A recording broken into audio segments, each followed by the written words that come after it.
Okey, Assalamualaikum dan salam sejahtera.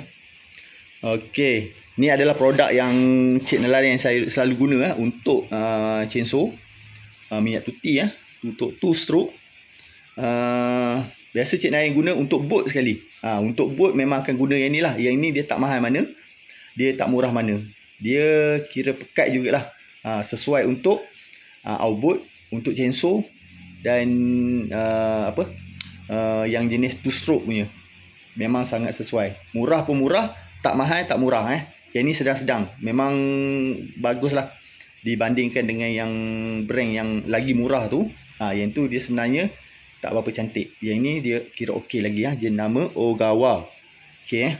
Harga dia tak mahal tak murah. Kalau tengok dekat kedai Cik Nelayan share ni, harga dia sekitar RM50 macam tu lah. RM50 ke RM60 sahaja satu tong ni 5 liter. 5 liter bukan 4 liter. 5 liter Okey ni minyak tuti two stroke, sesuai guna untuk chainsaw, engine boat dan pengracun dan sebagainya lah. Okey, boleh dapat dekat link yang Cik Nelayan kongsi kat sini. Harga dia sekitar RM50 ke RM60 sahaja. Tuan-tuan boleh pilih nak yang harga yang macam mana, boleh bandingkan harga tu. Harga murah ke, harga mahal ke, sebenarnya benda tu sama saja. Tak ada tiruan. Kalau tengok kat situ, warna dia warna biru. Dia nama Ogawa. Tuan-tuan boleh pilih lah. Okey.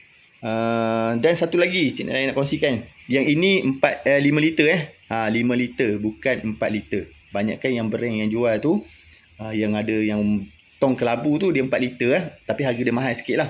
Tapi dia punya kualiti memang lebih sikit lah. Yang ni dia kualiti dia kira high quality juga. Tapi 5 liter. Kita untung kat situ, untung 1 liter. Kalau tuan-tuan memang banyak guna minyak tuti ni, boleh beli yang besar ni. Dia tahan lama, dia tak ada expired. Tak ada lah kalau kata nak guna 1 tahun tu expired, tak. Dia boleh tahan lama. Sebab dia minyak tuti. Okey. Sekian perkongsian ringkas. Tuan-tuan boleh dapatkan link dekat bawah ni. Okey. Assalamualaikum.